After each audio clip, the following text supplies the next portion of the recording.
మలహరి రాగం. మలహరి రాగం మాయా మాలవ గౌల రాగం నుంచి పుట్టిన రాగం.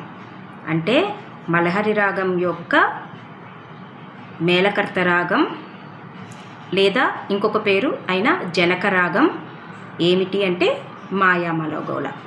మాయామాలవ గౌల యొక్క జన్య రాగము మలహరి. మలహరి రాగం యొక్క ఆరోహణ అవరోహణ సరి మపదస సదప మగరిస. అంటే ఆరోహణలో గా నీలు రెండు ఉండవు, వర్జితము.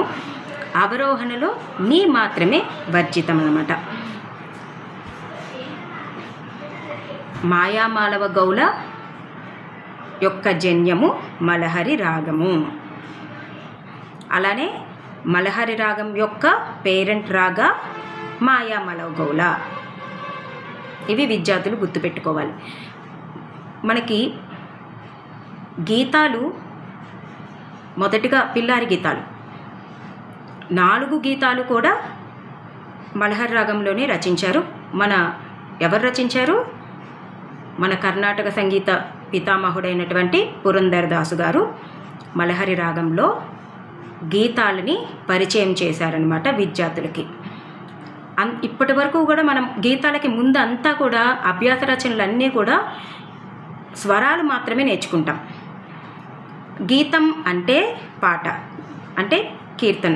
గీతంలో సాహిత్యం కూడా ఉంటుంది. ఇప్పటి వరకు మనం అభ్యాస రచనలు అన్నింటిలో కూడా స్వరం మాత్రమే నేర్చుకున్నాము. ఇక్కడ సాహిత్యంతో నేర్చుకుంటాం. ప్రతి సాహిత్యానికి ప్రతి పాటకి వెనకాల స్వరం ఉంటుంది.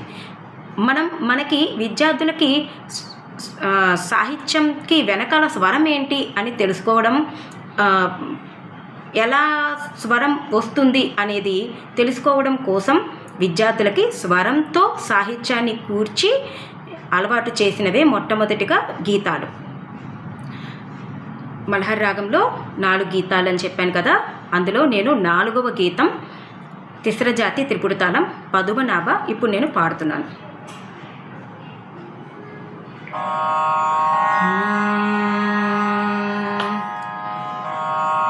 రీ సద సా సా మా గరి మా మా ప సదా దా ప మా ప దా దా ప మా గరి స రీ సదా సా సా మా గరి మా మా ప సదా దా ప మా ప దా దా ప మా గరి స ప మా ప ద స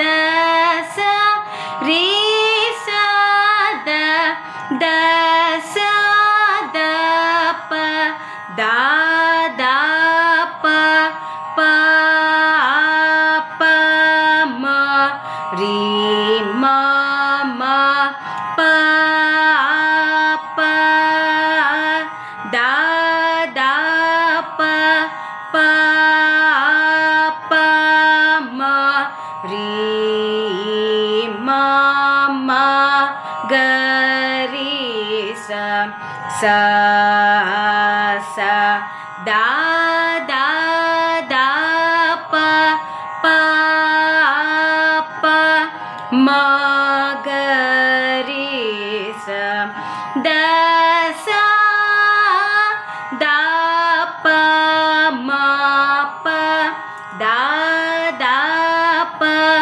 మా గరి స రీ స దా ప మా ప దా దా ప మా గరి స ప మా ప ద స ద స రీ స ద ద స ద ప दा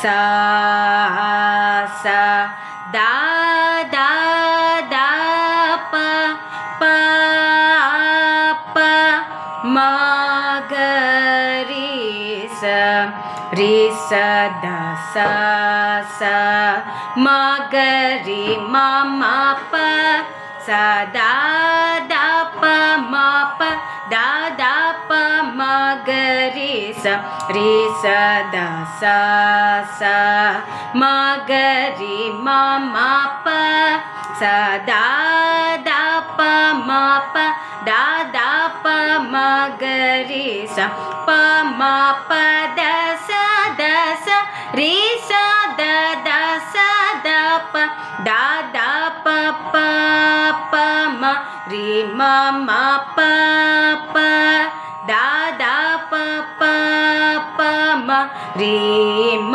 మ గ రి స స స దా దా దా ప ప ప మ గ రి స ద స ద ప మ ప దా దా ప మ గ రి స రి స ద ప మ ప దా దా ప మ గ రి స ప మ ప ద స రి స ద ద స ద ప దా దా ప ప ప మ రి మ మ ప ప దా దా ప ప ప మ రి మ మ గ రి స స స దా దా దా ప ప ప మ గ రి స మూడో కాలం రి స ద స స మ గ రి మ మ ప స దా ద ప మ ప దా ద ప మ గ రి స ద స స మ గ రి మ మ ప స దా ద ప మ ప దా ద ప మ గ రి స ప మ ప ద స రి స ద ద స ద ప దా ద ప ప ప మ రి మ మ ప ప దా ద ప ప ప మ రి మ మ గ రి స స స దా ద ద ప ప ప మ గ రి స ద స ద ప మ ప దా ద ప మ గ రి స ద ప మ ప దా ద ప మ గ రి స ప మ ప ద స రి స ద ద స ద ప దా ద ప ప ప మ రి మ మ ప ప దా ద ప ప ప మ రి మ మ గ రి స స స దా ద ద ప ప ప మ గ రి స. చాలామందికి కూడా తిస్ర జాతి త్రిపుట తాళం మూడో కాలం తాళం చాలా వరకు పోతూ ఉంటుంది. వాళ్ళు గుర్తుపెట్టుకోవాల్సిన విషయం ఏంటంటే విద్యార్థులందరూ కూడా తిస్ర జాతి త్రిపుట తాళం మూడో కాలం 4 ఆవృత్తాలు మనకి తాళం ప్రకారం నోటేషన్ రాసి ఉంటుంది కదా, నోటేషన్లో రాసి ఉన్నట్టుగా 4 ఆవృత్తాలు మనకి ఇక్కడ తాళంలో ఒక ఆవృత్తంలో కంప్లీట్ అవుతుంది. అది గుర్తుపెట్టుకుంటే కనుక తేలిగ్గా వాళ్ళు నేను కరెక్ట్ పాడుతున్నామా లేదా, మనం తాళం వేసేది కరెక్టా లేదా అనేది చెక్ చేసుకుంటూ ఇది గుర్తుపెట్టుకుంటే 4 పుస్తకంలో లెక్క ప్రకారం మనకి 4 ఆవృత్తాలు మనకి తాళం ఒక ఆవృత్తంలో కంప్లీట్ అవుతుందా లేదా. ఇక్కడ ఆవృత్తం అంటే ఏంటి అంటే తాళం ఒకసారి పూర్తిగా వేసేస్తే కంప్లీట్ అయిపోతే దాన్ని ఆవృత్తం అంటాం. తాళం ఒకసారి పూర్తిగా కంప్లీట్ అయితే వేస్తే దాన్ని ఆవృత్తము అని అంటారనమాట. అలాగా మనకి నోటేషన్లో ఎప్పుడూ కూడా తాళం ప్రకారమే నోటేషన్ రాయడం అనేది రాసి ఉంటుంది ఎక్కడైనా సరే, పుస్తకాల్లో కానీ ఎక్కడైనా సరే. ఆ పుస్తకంలో మనకి తాళం గుర్తులతో రాసి ఉన్నటువంటి నోటేషను 4 ఆవృత్తాలు మనకి ఇక్కడ తాళం వేసేటప్పుడు ఒక ఆవృత్తంలో కంప్లీట్ అయిపోతుంది అనమాట. ఇది విద్యార్థులందరూ కూడా గుర్తుపెట్టుకొని పాటిస్తే వాళ్ళకి సులభంగా ఉంటుంది. ఇక్కడే కాదు, గీతంలోనే కాదు, అలంకారంలో కూడా, అంటే గీతంలో నేర్చుకునే ముందే విద్యార్థులందరూ కూడా తిస్ర జాతి త్రిపుట తాళం అలంకారం నేర్చుకుంటారు. ఆ అలంకారంలో కూడా అంతే 4 ఆవృత్తాలు మనకి ఇక్కడ ఒక ఆవృత్తంలో వచ్చేస్తుంది అనమాట. ఇది గుర్తుపెట్టుకుంటే చాలా సులభంగా ఉంటుంది.